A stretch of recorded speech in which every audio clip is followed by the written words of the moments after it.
네. 오랜만에 하신 거죠? 지난번에 대통령 당선되시고 제 방을 방문해서 한번 만나 뵙고 예. 두 번째입니다. 어떻게 좀 온기가 전해지든가요? 어떻게 느끼셨어요? 손 딱 잡을 때. 아무래도 뭐 대통령께서 국회의석으로 일부러 찾아와서 예.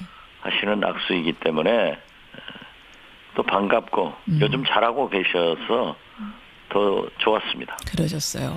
어제 이제 시정연설 일자리 추경을 위해 도와주십시오 이런 호소였는데 박지원 의원께서는 연설 듣고 마음을 좀 정하셨습니까? 추경에 대해선? 일자리 특히 청년 실업 문제나 노인 복지에 대해서 추경을 편성했기 때문에 당연히 도와드려야죠. 그렇지만은 거기에 과연 공무원 숫자를 늘려서 즉 공공 일자리를 늘려서 일자리 문제를 해결하겠다라고 하는 데는 우리 당내에서나 저 개인적으로도 그것은 아니다 이런 생각을 가지고 있습니다. 사실은 요 사이에 박지원 의원께서 계속 문재인 대통령 잘한다만 하셔서 추경에 대해서도 적극적으로 동의하실 줄 알았는데 추경에 대해서는 좀 부정적이시네요. 제가 잘한다고만 한 게 아니라 예. 못하는 것은 못한다 이렇게 지적을 했습니다. 예. 언론에서 예. 아마 언론도 그렇게 생각하나 봐요. 대통령이 잘하시니까 잘한다만 보도하더라고요.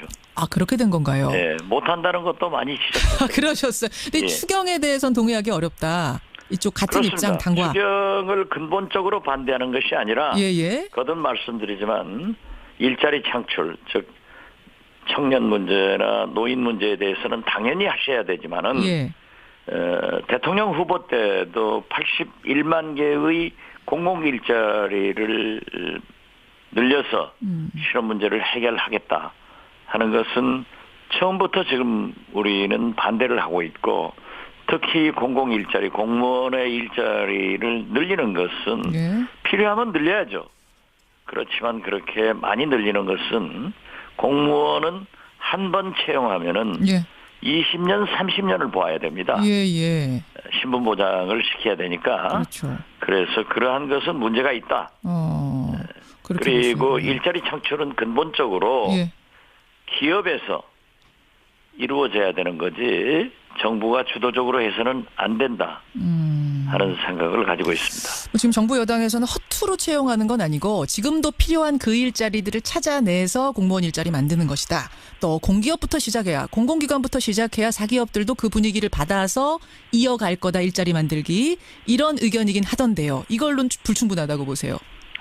저는 IMF 외환위기 때 기업을 또 정부를 구조조정할 때도 그런 얘기를 했습니다. 예. 구조조정이라고 하는 것은 무조건 잘라내는 구조조정도 있지만은 부족한 것을 채워주는 구조조정도 있거든요. 그래서 당연히 소방직이나 이러한 공무원은 늘릴 필요성이 있으면 늘려야 됩니다. 예. 그렇기 때문에 그렇게 흑백 논리로 공무원은 안 된다. 이런 것은 아니고 그건 아니고. 늘릴 수 있는 곳은 늘려야 되지만은 예? 또 줄여야 될 곳이 있으면 줄여서 근본적으로 작은 정부를 지향해야 된다. 그런 이런 말씀. 얘기를 하는 겁니다. 그러니까 지금 81만 개 이렇게 뭐 숫자를 박아놓고선 자기적으로 가지 말아라 뭐 이런 말씀. 조금 더 효율적으로 계산을 따져보자 차근차근하게 이런 말씀이세요. 지금 지방에 기초단체를 가면은 인구는 3만 명 내외인데 예. 공무원 숫자는 1,000명, 2,000명으로 늘어나고 있어요. 예. 물론 사회복지사 같은 것을 채용하는 것은 바람직하지만은 그러한 문제를 근본적으로 가지고 있다 이런 얘기입니다. 알겠습니다. 이 참 추경도 지금 박지원 의원 말씀 들어보니까 쉽게 풀릴 상황이 아닌 것 같은데 게다가 인사 문제까지 겹쳤습니다. 자유한국당 저는 이미 문재인 정부가 굉장히 강하게 산들바람 불어서 나가지만은 봄단은 끝난다. 그런데 7가지 문제가 올 것이다라고 하는 중에 두 번째가 추경 문제다 이렇게 지적을 했고 이것은 비록 자유한국당은 참여를 하지 않지만 예. 모두 3당이 지금 논의는 하고 있지만은 조금 문제가 있을 겁니다. 아니 지금 그러니까 자유한국당은 세 사람 다 안 된다. 강경화, 김상조, 김희수. 국민의당은 적어도 강경화 후보자는 안 된다 이런 입장인데 박지원 전 대표께서는 셋 다 찬성 입장이셨죠. 지금도 그대로십니까? 제 개인적 생각은 변함이 없습니다. 예. 김상조, 김희수, 강경화 이 세 분들을 해줬으면 좋겠다. 하자 이런 생각이지만은 예. 우리 국민의당 의원총회를 열어보니까 특히 청문회에 참여했던 청문위원들이 전부 반대를 하고 있어서 우리 당론으로 반대가 사실상 결정돼 가지고 그렇죠.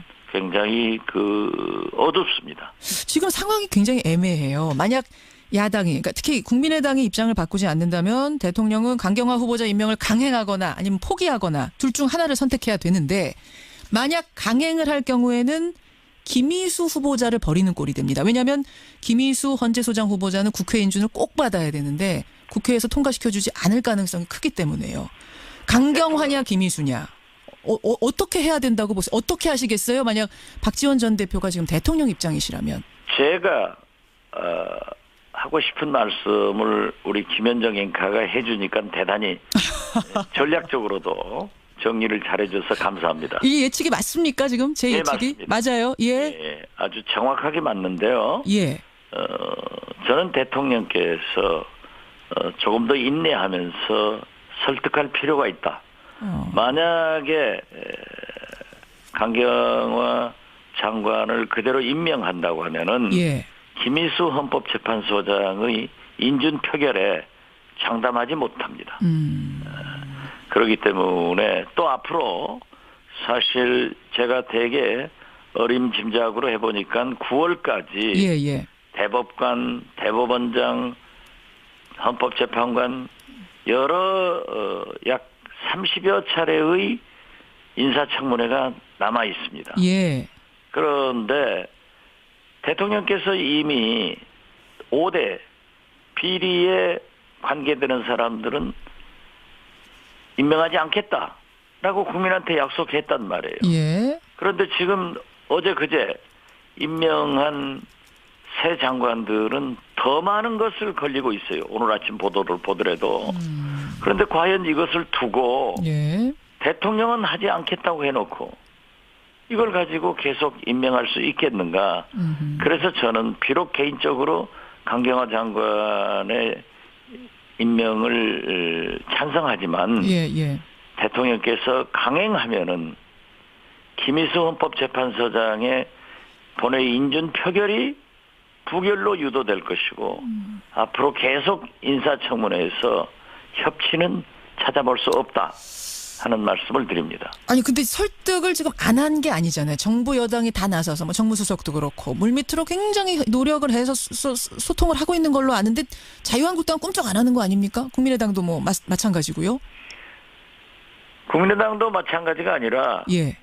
그러한 것을 모색을 하고 있기 때문에 저는 좀 더 노력할 필요가 있다.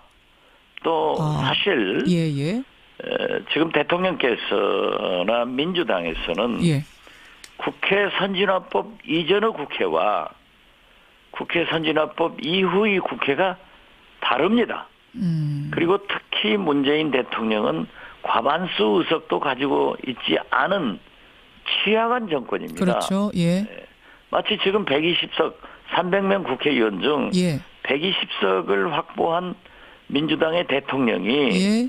220석을 가진 대통령으로 생각을 하면은 안 된다 이겁니다. 그러면은 박지원 전 대표님, 제가 정리를 다시 한번 해보자면 강경화 물론 지금 개인적으로는 세 사람 다 좀 했으면 좋겠다라는 의견 가지고 계시지만 야당이 이렇게 반대하는 상황에서 강경화 후보자 강행은 말리시는 거예요. 그렇습니다. 설득할 때까지 최대한 설득해라 이 말씀이세요? 그렇죠. 냉각기도 좀 갖고 예. 더 설득을 하면은 예. 가능성이 있을 건데 마치 120석 가진 대통령이 예. 220석 확보한 대통령처럼 임명을 강행하면은 어떻게 되겠냐 이거죠. 줄줄이 30명 인사청문회가 다 문제가 될 거다. 앞으로 험난해질 거다. 그렇지 않습니까? 만약 강경화 장관을 임명하면은 예. 그것이 기준 스탠다드가 된단 말이에요. 예. 그러면 다 강경화는 됐는데 왜 이건 안 되느냐? 안 되느냐. 또 지금 현재 5명 어제 그제 발표한 인사들만 보더라도 예. 이분들은 감동도 없고 스토리도 없어요. 거기에 대해서는 또 혹평을 사실 하시네요. 김상조 공정거래위원장이나 예, 강경화 외교부 장관 후보자 같은 분은 감동도 있고 스토리도 있거든요. 그런데 청문 과정에서 이러한 것이 나타나니까 예.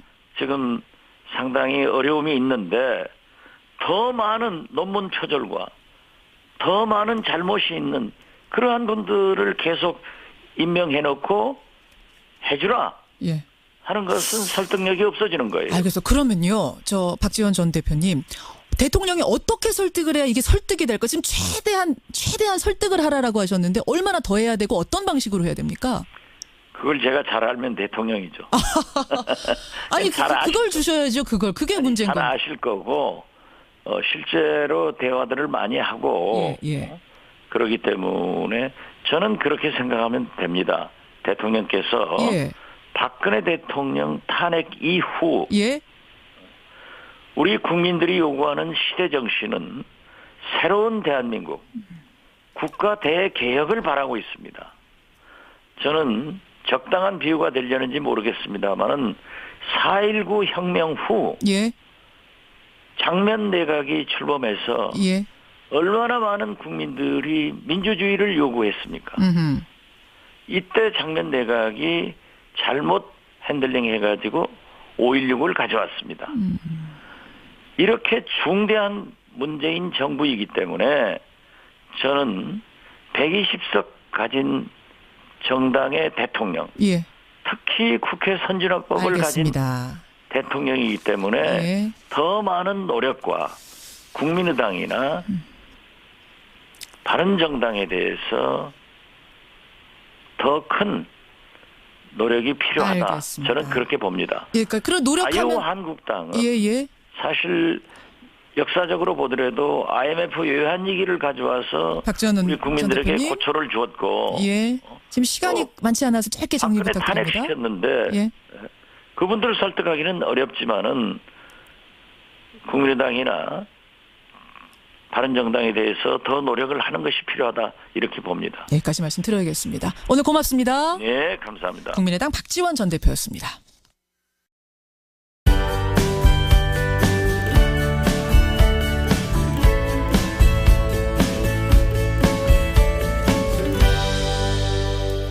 어제 이제 시정연설 일자리 추경을 위해 도와주십시오 이런 호소였는데 박지원 의원께서는 연설 듣고 마음을 좀 정하셨습니까? 추경에 대해선? 일자리 특히 청년 실업 문제나 노인 복지에 대해서 추경을 편성했기 때문에 당연히 도와드려야죠. 그렇지만은 거기에 과연 공무원 숫자를 늘려서 즉 공공 일자리를 늘려서 일자리 문제를 해결하겠다라고 하는 데는 그렇게 된 건가요? 네, 못한다는 것도 많이 지적했어요. 그러셨어요. 근데 예. 추경에 대해서는 동의하기 어렵다. 이쪽 같은 그렇습니다. 입장 당과. 추경을 근본적으로 반대하는 것이 아니라 예. 거듭 말씀드리지만 일자리 창출 즉 청년 문제나 노인 문제에 대해서는 당연히 하셔야 되지만은 예. 대통령 후보 때도 81만 개의 공공 일자리를 늘려서 실업 문제를 해결하겠다 하는 것은 처음부터 지금 우리는 반대를 하고 있고 특히 우리 당내에서나 저 개인적으로도 그것은 아니다 이런 생각을 가지고 있습니다.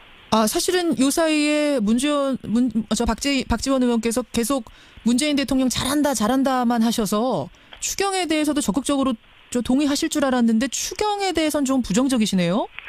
제가 잘한다고만 한 게 아니라 예. 못하는 것은 못한다 이렇게 지적을 했습니다. 예. 언론에서 예. 아마 언론도 그렇게 생각하나 봐요. 대통령이 잘하시니까 잘한다만 보도하더라고요. 네, 오랜만에 하신 거죠? 지난번에 대통령 당선되시고 제 방을 방문해서 한번 만나 뵙고 예. 두 번째입니다. 어떻게 좀 온기가 전해지든가요? 어떻게 느끼셨어요? 손 딱 잡을 때. 아무래도 뭐 대통령께서 국회의석으로 일부러 찾아와서 예. 하시는 악수이기 때문에 또 반갑고 요즘 잘하고 계셔서 더 좋았습니다. 그러셨어요. 이 공공일자리, 공무원의 일자리를 늘리는 것은 예. 필요하면 늘려야죠. 그렇지만 그렇게 많이 늘리는 것은 공무원은 한 번 채용하면은 예. 20년, 30년을 보아야 됩니다. 예. 신분 보장을 시켜야 되니까. 그렇죠. 그래서 그러한 것은 문제가 있다. 그렇게 그리고 보시는군요. 일자리 창출은 근본적으로 예. 기업에서 이루어져야 되는 거지 정부가 주도적으로 해서는 안 된다 하는 생각을 가지고 있습니다. 지금 정부 여당